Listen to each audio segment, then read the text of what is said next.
going to mean that, oh God, I think it's happening. I think it's actually happening. Oh my God. Did I figure it out? I did not, but that's okay. I think, because maybe. Who knows? Who knows?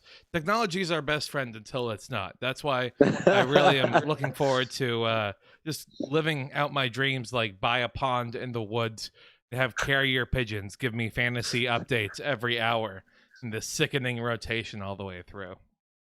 Just really, really gonna go for gold here. Figure out what the fuck is going on, what happened. But needless to say, enough of my bitching and my moaning. Welcome, everyone, to Sports Radio 1917, your home for sports discussion and fantasy analysis from a leftist perspective. I'm Keldon, and today I'm joined by my, well, last time you didn't like the phrase sports Bolshevik, but what about this? I just feel like I didn't earn that crown, you know. Well, what about professional broadcaster? Does that work? Okay. Professional? There we go, yeah. I Okay, mean, I'll like, take it.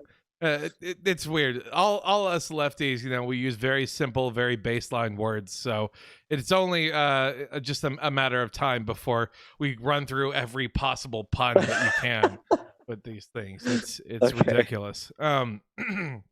Now, obviously, we're still trying to get into the hang of things, figure out how things go. So as of right now, it's showing that we are successfully streaming both to YouTube and to Twitter and to Facebook, and we might actually be successful on Twitch. I don't really know. But if you are out there, if you are listening, if we aren't just broadcasting, hurling things out into the voids, we try and figure out how to make this a legitimate live show that can then be turned into a podcast by the time sports come back and it actually matters to people. Go ahead and give us a like, subscribe, click on the bell, whatever notifications that you can to let people know, oh, hey, they're actually coming on again this week. That would be incredibly helpful. Follow us on Twitter, like us on Facebook, blah, blah, blah, blah, blah, blah, blah. People have already, I'm sure, tuned out. So it might as well dive into like what the number one story is that I want to talk about. And that's the fact that NASCAR is getting woke, or woke at least by NASCAR standards. And people are big mad about this because why wouldn't they be? I guess that ultimately is what it boils down to. Is why should I expect them not to be, or why should I expect them to be anything other than mad that they can't have their fucking participation trophy flag of when Sherman curb stomped them American History X style. So I don't know. I don't know really. I think though that it's obviously a step in the right direction. Everything happened so fast in NASCAR that one of the few African-American drivers was saying, like, I'm going to wear the I Can't Breathe shirt and y'all can't stop me. And then it became, and also I think that the Confederate flag shouldn't be a thing. And I think that for so long we had kind of ignored NASCAR, that for the general public, they had this stereotype of NASCAR, right? But they thought surely it couldn't actually still be that. And then when they found out, oh God, it actually can still be that, that's when NASCAR realized, oh God, we have a magnifying glass on us. We should probably shut the fuck up, get back in line. Because there's the phrase that the South will rise again, but it's also equally true that the North will raid again, and we need to be very afraid if that happens, because dear God. It also is strange to me because the origins of NASCAR and of racing in general are very anti-authoritarian at its core. I mean, these were basically people that would soup up engines so that way then they could run illegal substances across various state borders. Now, nowadays we're worried about people carrying illegal substances across national borders, but it's because it's a bigger world. We've globalized and upgraded, if you will. Yeah, there's definitely boats that do that now. Did you see, by the way, that it's a very weird story, so sorry for the tangent here, but they found all this cocaine inside cardboard boxes, like inside the walls of the cardboard, like in those little itty bitty hole spaces that run all the way through. Yeah. Wow. And because someone was like, this is the most fortified cardboard ever. And then cocaine came out. And they're like, this is the best cardboard ever. I don't know why. I thought I would hate moving boxes today, but I feel so awake, so alert. I can do this all day. Also, I have this amazing idea for a screenplay if anyone's willing to listen. Okay, so it's about a guy and he's moving boxes.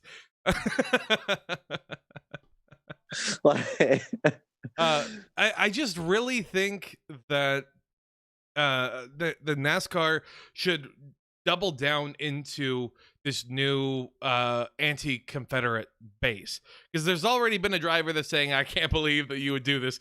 Do you realize how offensive it is to one particular group of people to remove that flag? Which, I mean, like, you're so close to understanding it, guy. Like, you're so close to understanding it. Also, it's weird. I think the driver who is stating that he is going to retire is called like Rico Caparelli or something.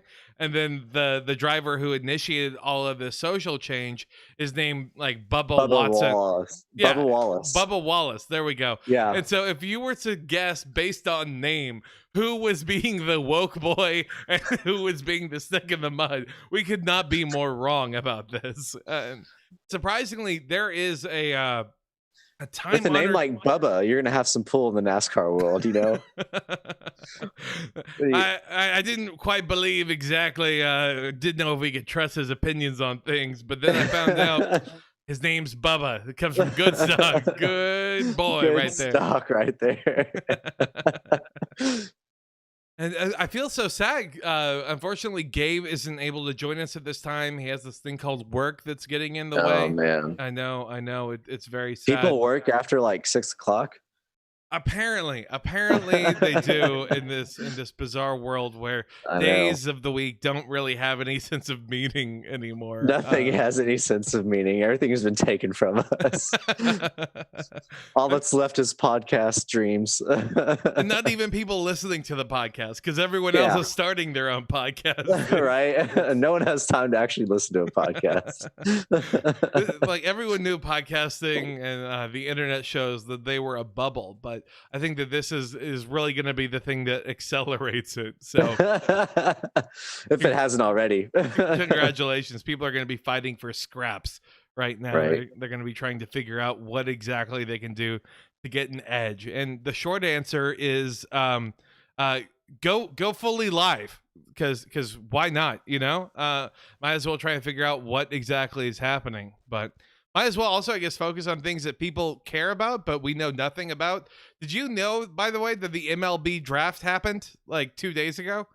I did. Okay. Did you care? Let me clarify. I couldn't tell you the name of. I couldn't tell you one single name of any player that was drafted. Not one. Yeah, it seems ridiculous to me. They have like 40 rounds in the MLB draft, and they're literally drafting high schoolers. Mm-hmm.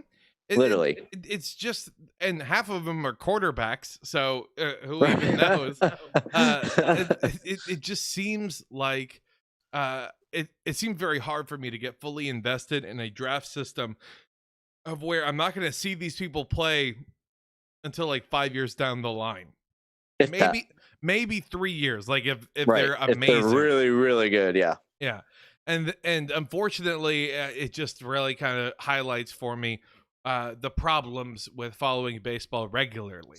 And so I think even though the MLB is negotiating with players, and I definitely want to side with the players, the idea of a truncated season that the MLB offered the players, of almost a slap in the face style offer of just only 40 games in this season. And that's just what I guess we would play with, and you guys would get paid for 40 games.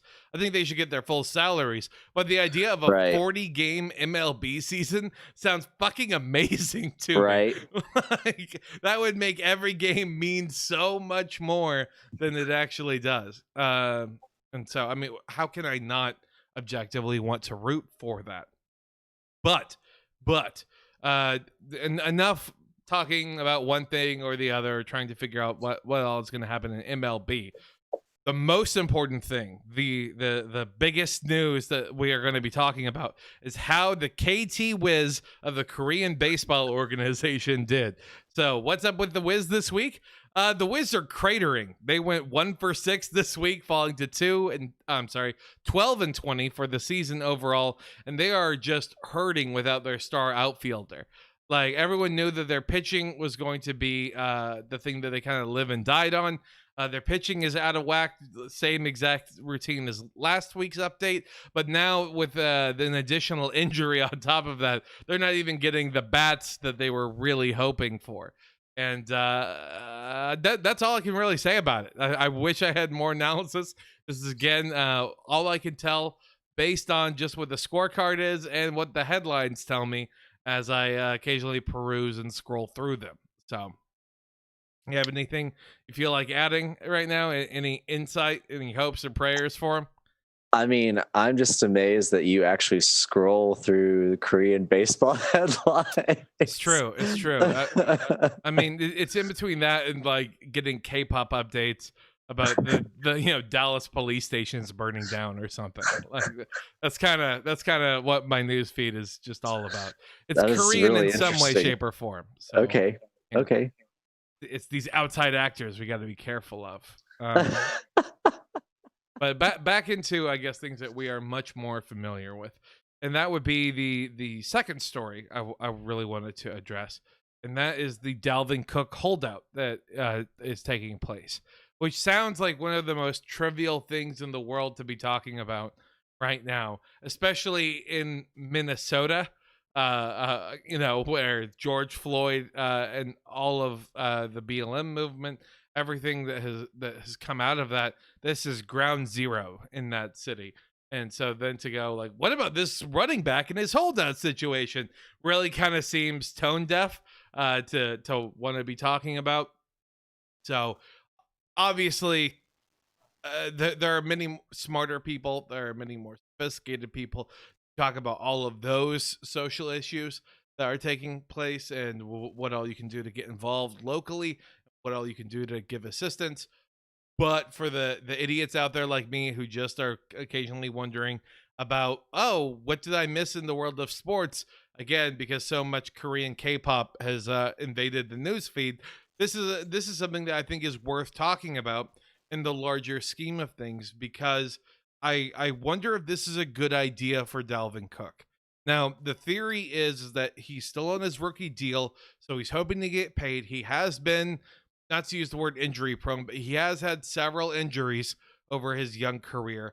So he's hoping to get a nice chunk of change that would then be more indicative of the value he actually brings to the team.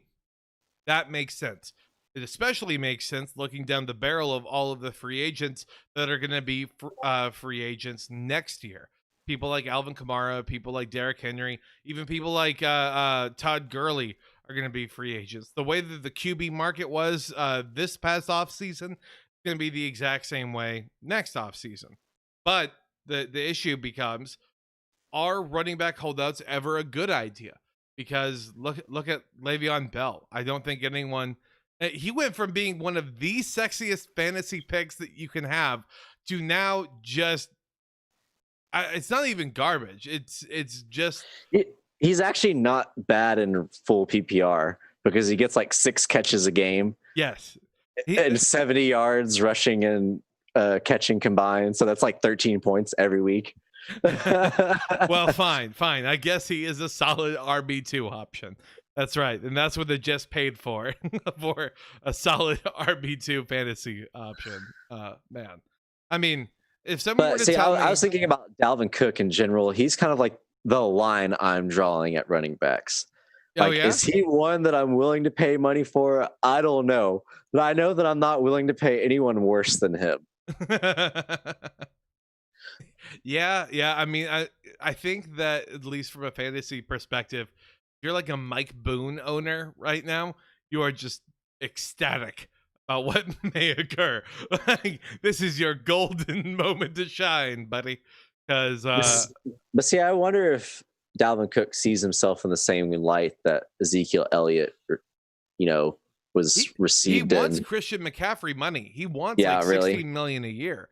Like if he was fighting for like 12 a year, I think it would be no doubt pay the guy.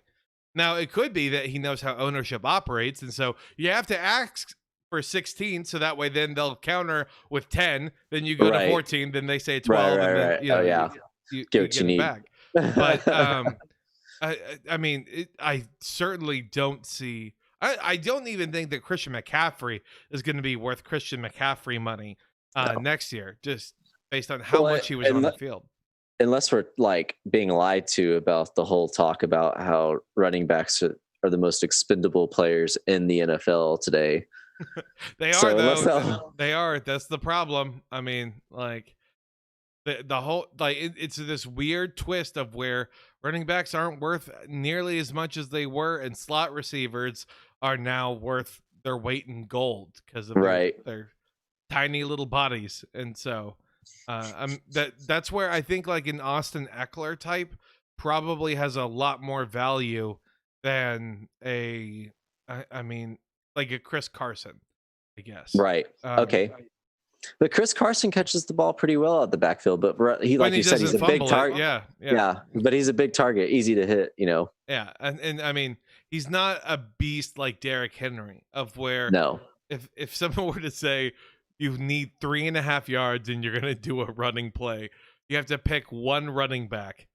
And you're picking Derrick Henry. Exactly. Put it in the hands of the football gods and you see what happens. But you should never feel bad about that choice.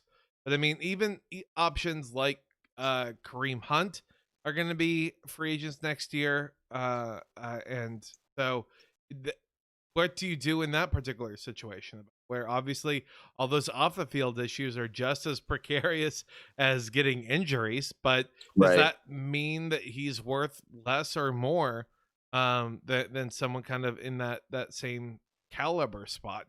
Because I really think that if you're going to be preaching the advantages of, I don't know, like a Melvin Gordon, for example, is Melvin Gordon going to be worth the amount that he got paid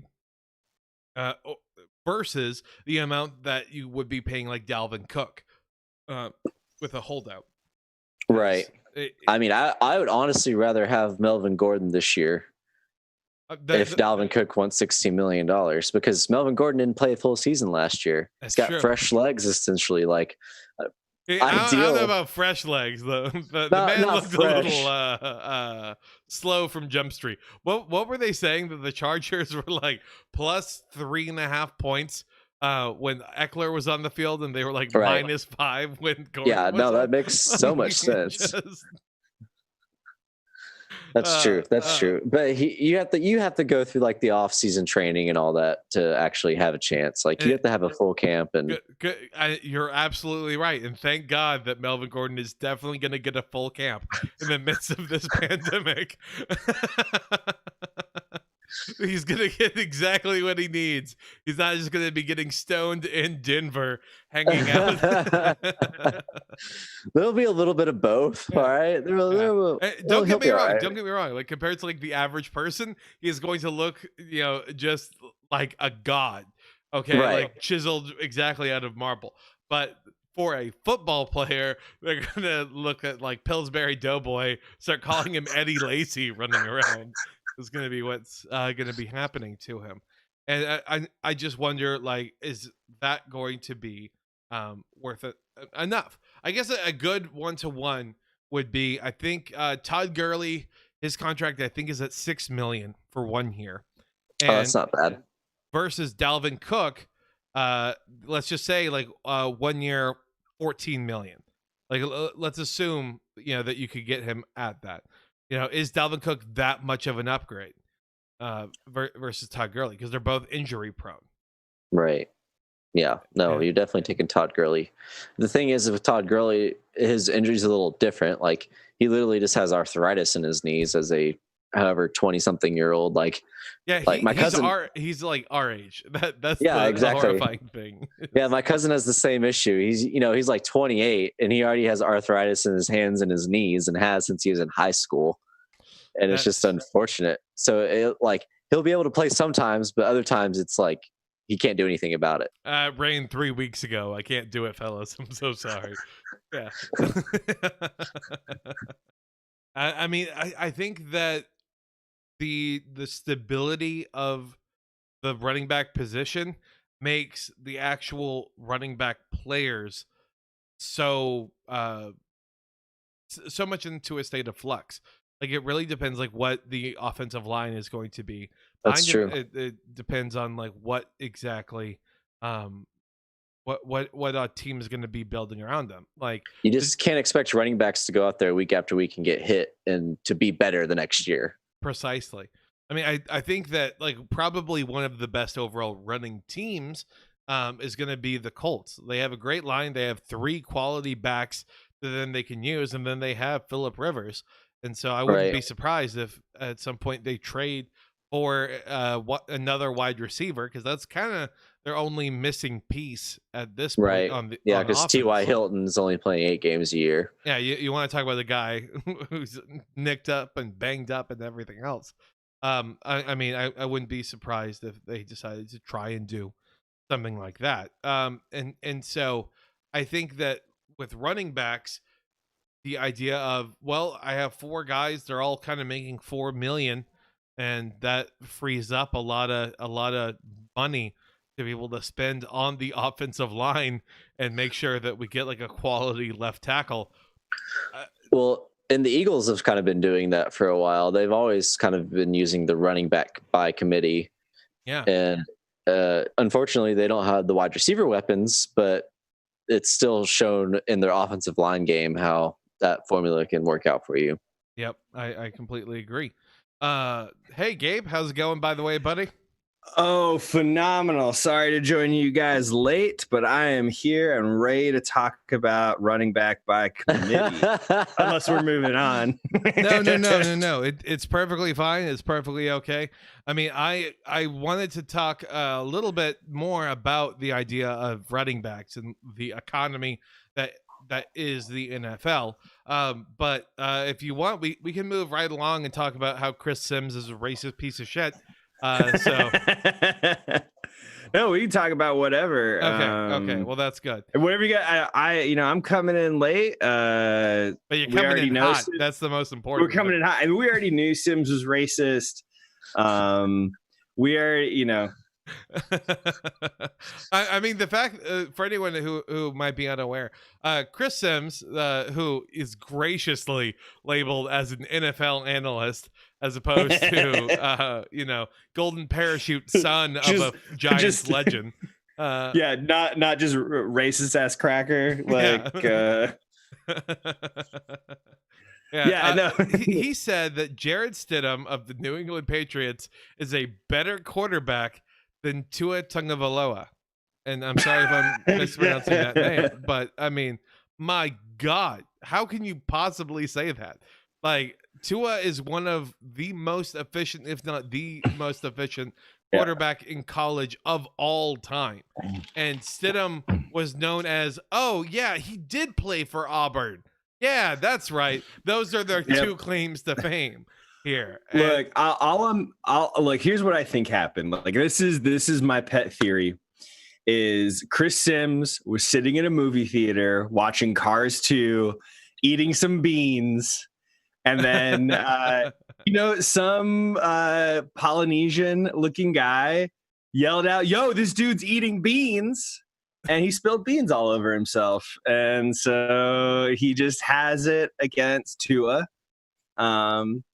He really does, though. Like, he to have that level of a take is to make a mortal enemy when it comes to just the football world. I mean, it's almost like going like, I don't think Patrick Mahomes is smart enough to play football as a quarterback. I don't think that Lamar Jackson should be a quarterback. I think he should only be like a scat back. Like, it is right up there with just absurd takes, because to be an efficient passer means you have to know how a play breaks down. It doesn't mean that, oh, wow, you were just playing in Alabama, which he was, but it means that you are able to recognize how a play develops and then make precise predictions all the way through. It isn't like, like with Burrow, his ability and where he really shines is once a play breaks down and his improvisation. That's a different skill set altogether. Yeah. Here's the other thing I think happens. I think Chris Sims, he seems like a huge fan of Fast and Furious 1 through 4. And really just thought The Rock ruined it, starting at number 5. And since then has always had a bone to pick with any Polynesian descendant peoples. That's just one issue. How could all those fucking Samoans get over here? Oh. Exactly. They come in, they ruined Fast and Furious.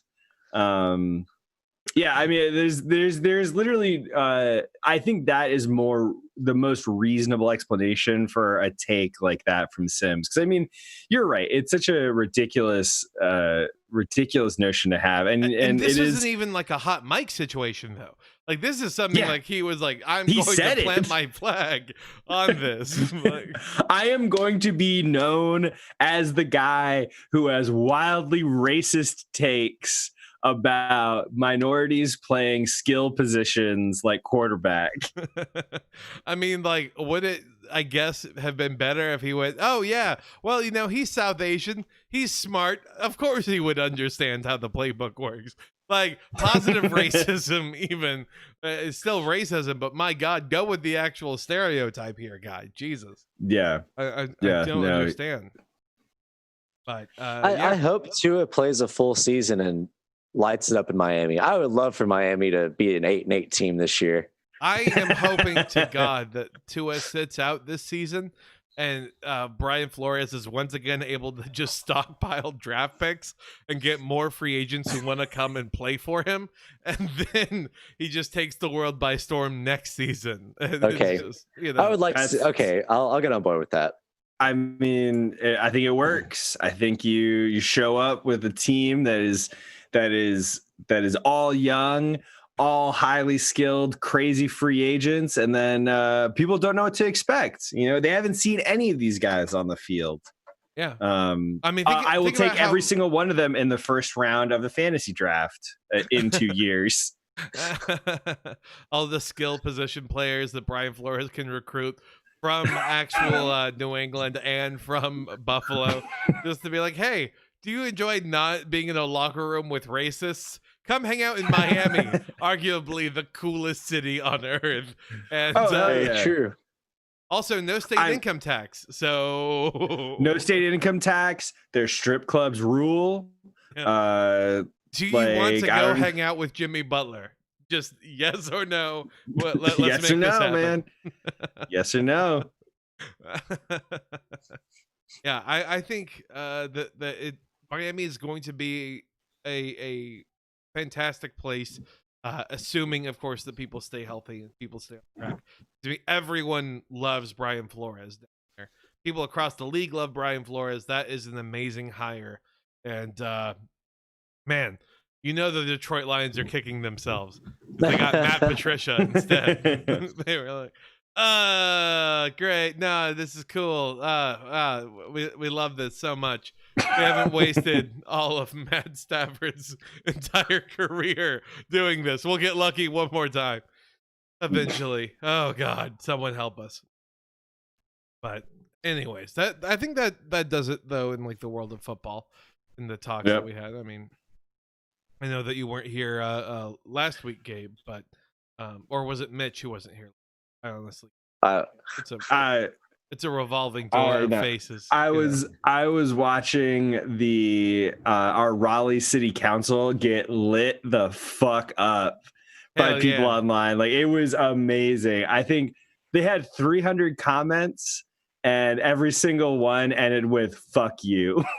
What was that guy in New York where he just had like the best sign off in the world? Like, and so in conclusion, suck my dick. I yield my time. yeah, exactly. Everybody's just like, "Fuck you. I yield my time." It was solid. You know what else though is incredibly solid? Have you guys seen the picture of Jokic floating around? Oh yeah. Oh, his post hot Jokic. Dude dropped at least 20 pounds. Yeah. The Joker.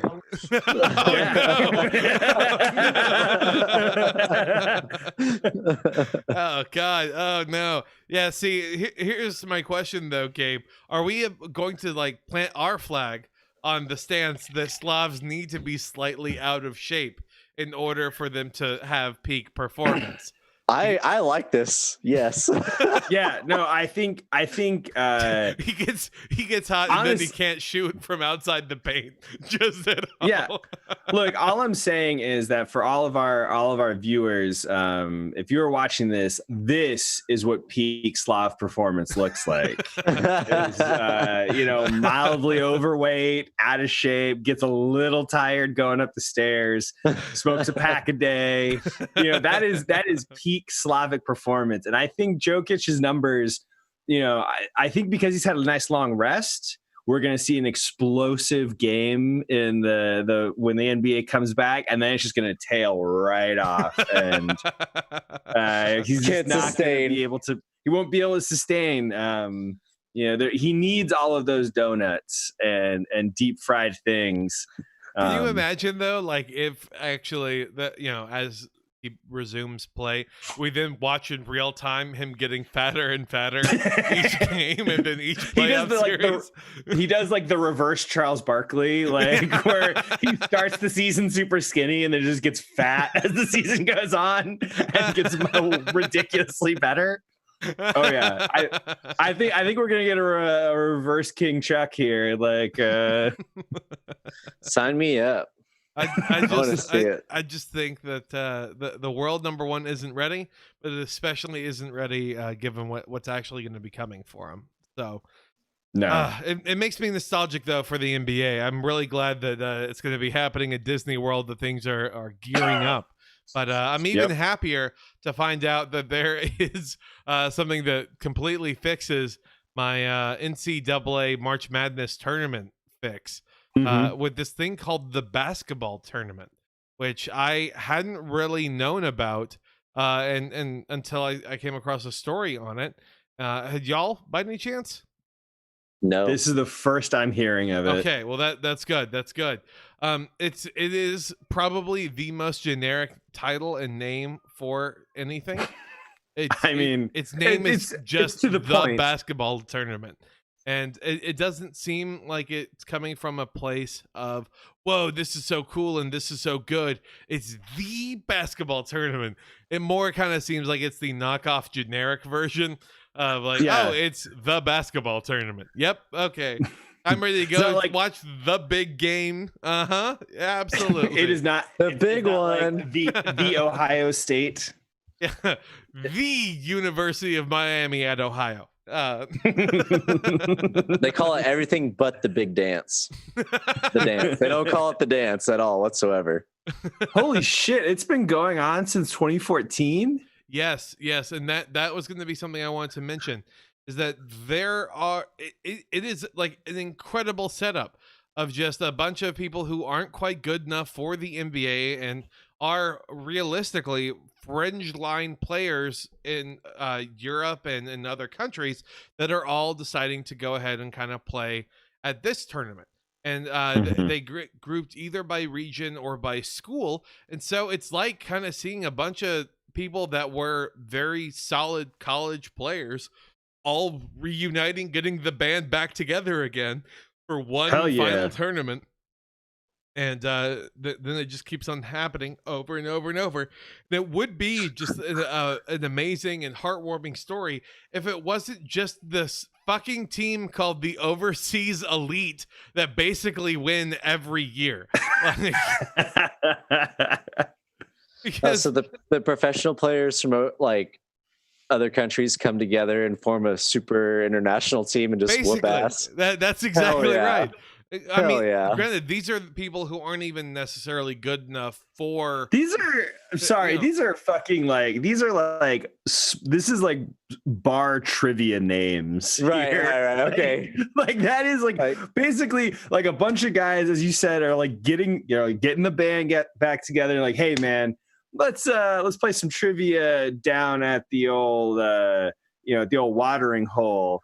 And once upon a time, Team Barstool, Overseas Elite, Carmen's Crew, the Golden Eagles. What the fuck is this? No, I mean it all really kind of makes sense as long as we don't think about it, because like it is just such a ridiculous notion to me about what are all we're going to be picking as team names, because it all gets really, really silly kind of across the board. But then the Overseas Elite, for people actually looking at the video, they're globalists. Look at this. Fucking neoliberals the entire time, all the way through. It's so with the cash money bad. Sign in the middle. Hell yeah. Just, oh God, I can't take it. It's so cringe-inducing to me to just realize that it, exactly as Mitch pointed out, that it's all of the fringe players from everywhere else in the world versus like the best fringe players from like Ohio State or like Marquette or from like the Bronx as an area. And so of course Overseas is going to win. They absolutely should. It makes absolutely no sense. And then the prize money is since it's winner take all, it started off at being, I think it was like 500,000 the first year, then 1 million, 2 million, 2 million, 2 million, and now it's back down to 1 million because of COVID. So they're not able to do like their full 64 team bracket point. But I'm shocked at this because I legitimately think that additionally, the boosters for the team get $200,000 if your team wins.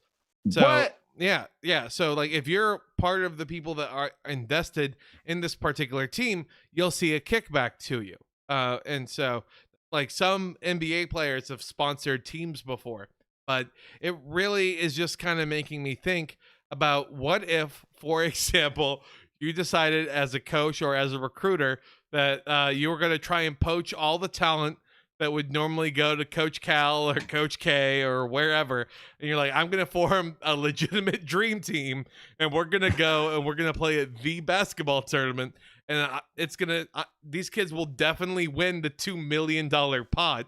And so we'll just do that. It'll be great. And they'll at least get paid. Yeah. Like they will get paid as much as they would normally by their boosters or anything else. And so that idea really seems like all the makings of a TV show or of a movie right there. Yeah. It's like Blue Chips, but where you're just kind of even more saying, the system's corrupt. Don't bother playing. Do this thing. Then join me in Lithuania as we write out our millions of dollars that we won collectively together, the 5 of us, and we wait for you to be eligible to get drafted. Great. Okay. Cool. Because it just seems interesting. Like, why wouldn't I want to watch this? It really seems like might as well. I don't have anything better to do. Definitely gonna watch this. I'm just glad that there's going to be basketball on TV again. On July 4th, even. That's the thing. It's America. Hell yeah. And to celebrate this American tradition, let's root for the Overseas Elite. Yes. There's nothing I want to do on July 4th more than root for some foreigners. Like that is the most American thing I can think of. Foreign basketball on July 4th. Yes. God. Without it. It's so awful, honestly, to try and just, I don't know the right word to be, to convince myself that it's a worthwhile endeavor to not get my heart broken as I watch these early rounds and go. It's kind of like when we were watching the XFL for a little while there, by the way, Gabe, of just like, I don't know what these people's names are, but by God, I'm having a blast. Let's go. Well, I mean, let's be honest, like stuff like the basketball tournament and the XFL, half the fun of it is we don't know who these people are. Yep. And so it's like you are rooting for it, for the sport. And it's, because I would say that a lot of people, they pick their favorite players in the NBA or the NFL or apparently in the MLB for some reason or another. And they follow those players. Maybe they have a favorite team. Maybe they're assholes in like the New York Yankees or whatever. And maybe they're masochists and they like the Knicks. Who knows? But like, I think ultimately it's a lot of fun. Like I don't follow college basketball, but I love watching college basketball because I have no idea who anybody is. And I get to just watch the game and not pay attention to what anybody's doing except for, or like any particular player or anything like that. Yeah. It's a little bit more fun that way. It really is. It kind of brings back the feelings of a pure sport, which speaking of, time for our last like big like sports topic of, are you fucking kidding me? See what I'm doing there? It's Sydney Rooster talk. All right, catch y'all later. I'm done. Please don't invite me back. I will not be here. Oh, come on. You even missed my pun at the beginning. Sports Bolshevik as you came up with, and then Mitch said he felt uncomfortable getting called that, so I just said professional broadcaster to him. Like I am putting in the Lord's work here when it comes to all this, okay? My God. Now, I'm not going to dignify that with a response. Definitely better for it, I think. So, I mean, it rules, but like, please edit that out. Well, this, believe it or not, I was kind of at a toss up here of what we wanted to do because I really am. I feel like reaching a point of no return when it comes to watching the National Rugby League, because not only can you look at what the box score is, you can look at what the individual stats are. They also are putting every game in the form of like a 6-minute highlight video that you can readily watch and just kind of get a feel for what happened. And so it's that, all of that in one corner, and then the fact that the MLS is coming back starting July 8th, and I just feel a hollowness and emptiness inside because I cannot get excited for the MLS coming back. Like, woo, yeah, soccer. Okay, yep, all right. Well, I gave it a shot. Can't fault me now. All I know is not American soccer. Yeah. All I know is Germany played soccer. Germany was home to the Nazis. Therefore, I don't watch soccer. Perfect. Flawless logic all the way through. And I'm sure if we look at it, nothing wrong in Australia ever happened on that continent. We don't need to bother looking at what happened to any of the people in a certain spot or any ideas of systemic extermination whatsoever. Nope. Smooth sailing for us white people, us white guys specifically. Now, I just wanted to mention, because last week I was able to give a very cool update about how the Roosters had dominated and how they had risen up to like 5th place. However, due to a series of tiebreakers last week, to now they've actually slid down to 7th.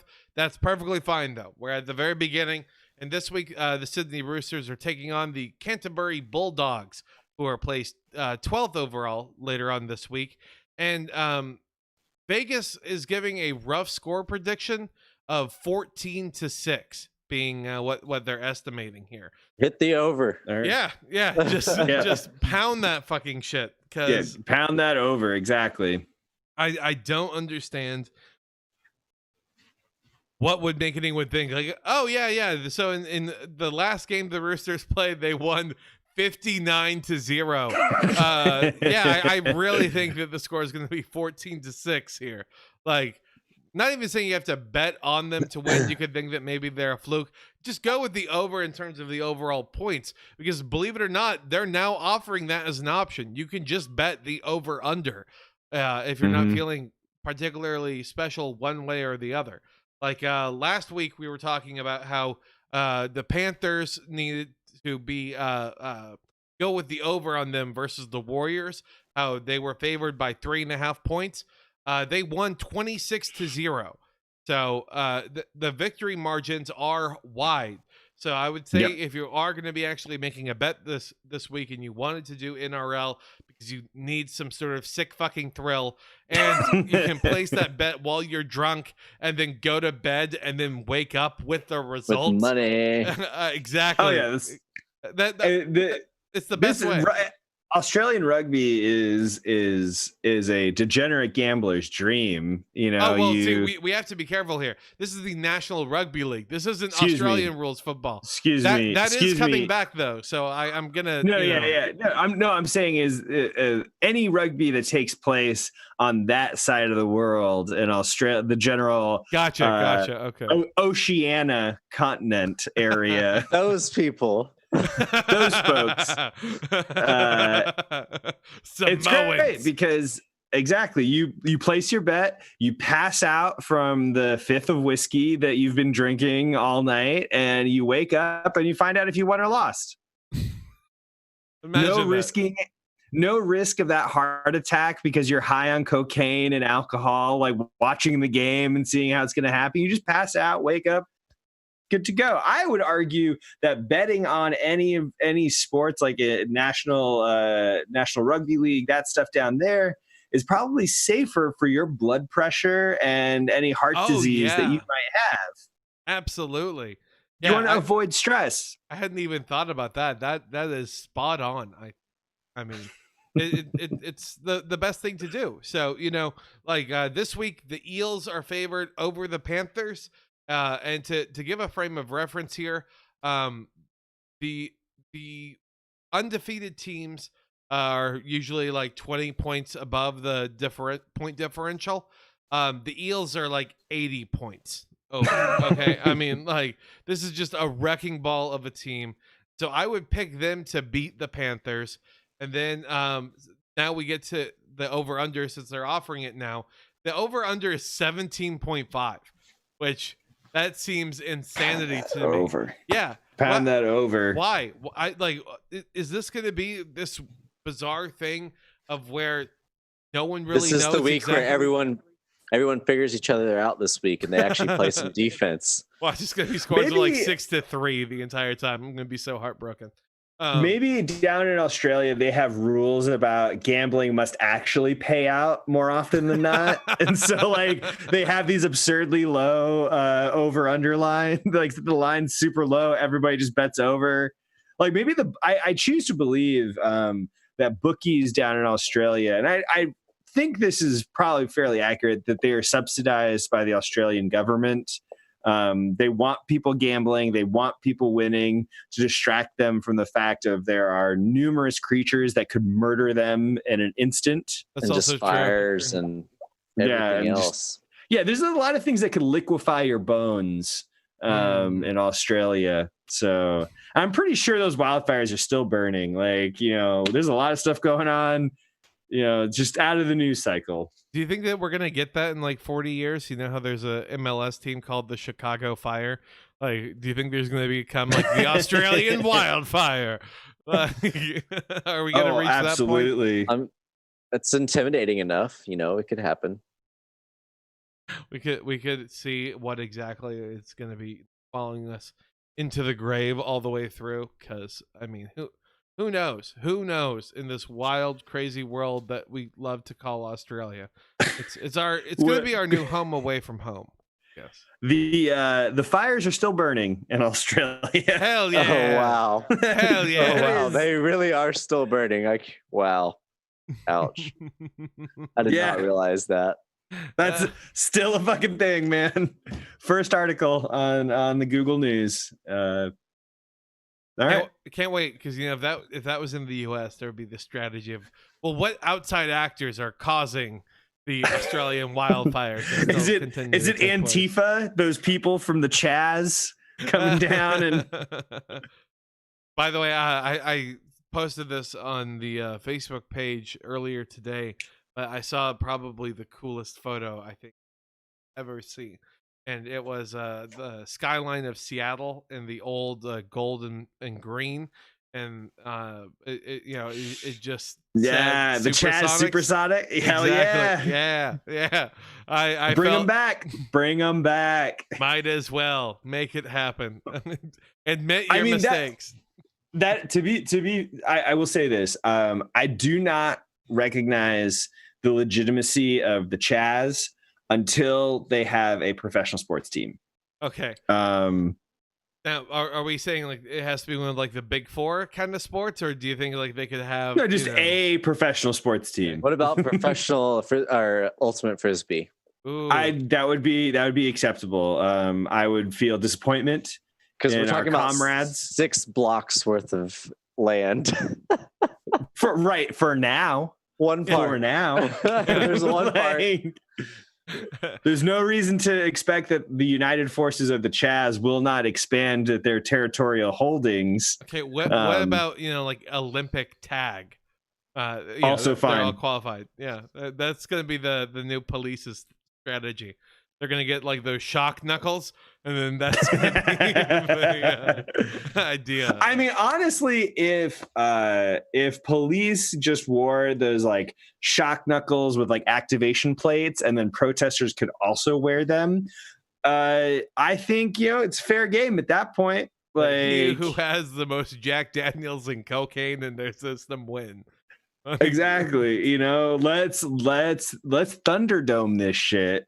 But non-lethally. Non-lethal Thunderdome. Non-lethal Thunderdome. Bum, bum, bum.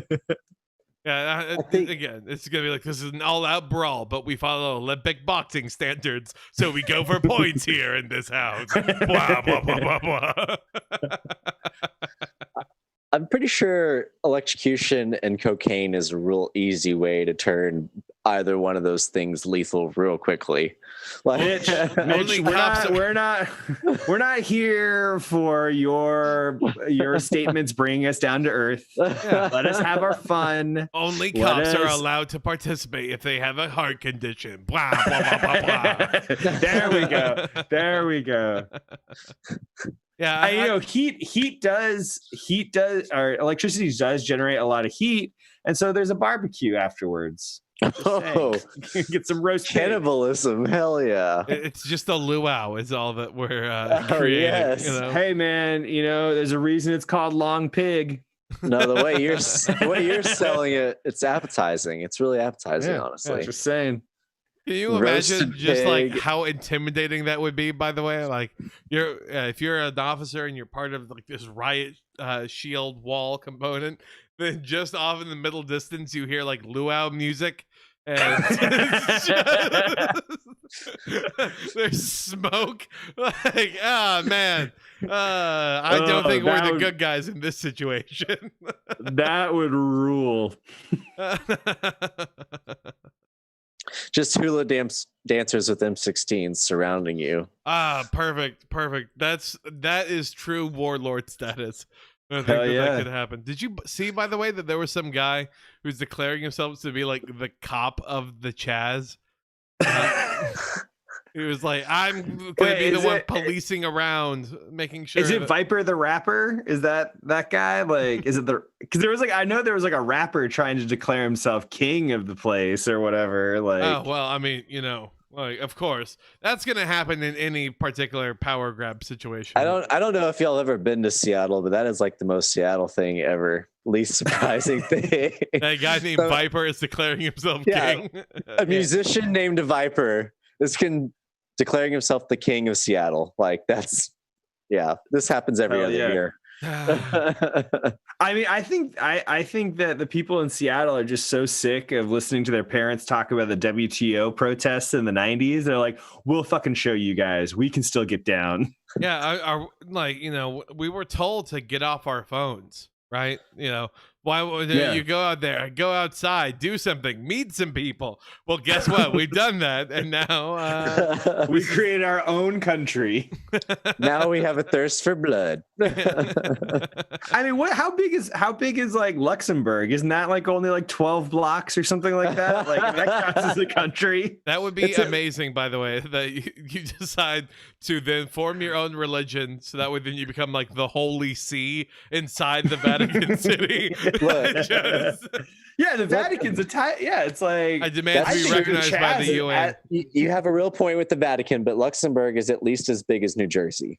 Okay, well, all right, fine. Then the Vatican has to be less than like 6 or 7 blocks big. So why don't we do that? By the way, we just take everyone who's in the Chaz right now, like when it comes time to disperse, and then we implement the exact same philosophy, but like in North Dakota or somewhere.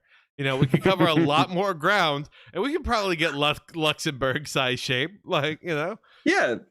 Well, I mean, to be fair, as we know, Fox News is saying Antifa wants to attack and dethrone God. Okay.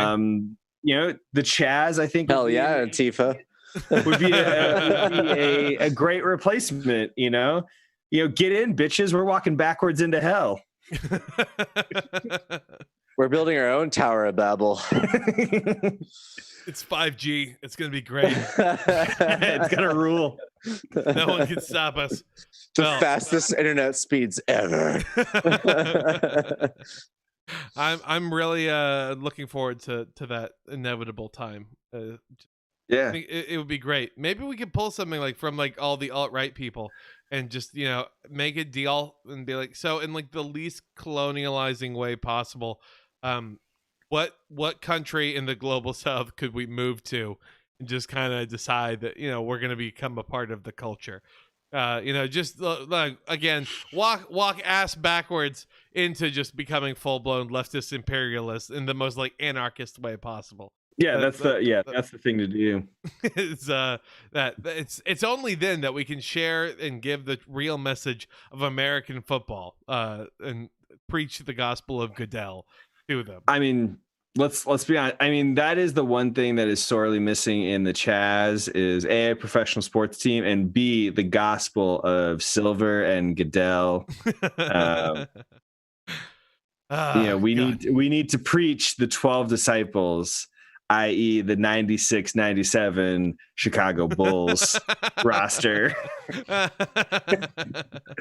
Well, I think for some people, though, there is a schism. There are some people that maybe the 17-18 Golden State Warriors are the true disciples. But I see. We'll see what the original prophet Steve Kerr, who was there at the time, had to say, and let him decide. But in the meantime, we're gonna go ahead and call it a show. I think thank you all so much, of course, for hopping on. Thank you to anyone watching, paying attention, all of that. We greatly appreciate it. We're still obviously working out the kinks a little bit, but I think I'm feeling pretty confident that by the time the basketball tournament decides to start up, we're gonna be rocking and rolling with this. It's gonna be no fuss, no muss across the board. Gonna incorporate some clips even. Who knows? Get wild, get crazy, see what happens. So anything to plug, gentlemen? What's going on in y'all's world? You can always check out my other podcast, Does It Slap? Right now, I am serving a sentence in Twitter jail. I'm not sure if I will be back or if I will just create an alt. When that happens, we'll let y'all know. That's how I think you've made it on Twitter, by the way, is that when you're on your second or third or fourth account, then you're like, finally, sweet freedom. Yeah, I refuse to apologize, so I do not know if my account will be reinstated. They make you actually apologize? Because that would be pretty they make you like you have to delete the offending tweet. Okay. And they don't delete it for you. They tell you have to delete it. Well, no, they delete it for you, and then it's like you have to. It's like it's dumb shit. But I will not apologize. Exactly. Yeah, they rub your nose in it. Yeah, basically. And all I'm saying is Mexico was wild. They set a cop on fire, and that's just crazy shit, man. Like, and that's what you got in trouble for. I may have hypothetically said that people could do that in the United States. That they could. Shit. That they could. That's That they could. I didn't say people should. I just deliberately did not use any language like "do this" or like this is lighter fluid now on sale, $4.99 at Lowe's. I didn't link to any Amazon links of where you could find flammable things. I didn't suggest that kerosene would possibly be a better choice. In terms of long burning and inability to put out quickly. I didn't do any of those things. So you really do want roast pig. It's on the menu. It's on Gabe's menu. I mean, I'm in North Carolina, man. You know, we love barbecue down here. We love our pulled pork. Well, sweet news there. Oh, God. What about you, Mitch? What's going on in your world? I'm adamant that if you have any desire to follow me in any way, then you need better hobbies. So I'm just going to stick to my guns. Okay, well, that sounds solid. Once again, with the firm anti-stalker pledge there. Go with God, go with grace. All right, y'all, we love you. We all have to keep our game faces on until I'm sure that we've actually logged out here, okay? That's the most important thing. So on the count of 3, 1, 2, 3, goodbye. We'll see. Okay, maybe. I don't think it actually will have happened yet. We're still online. Oh, no. Yeah, we're still happening. Oh, God. Oh, no.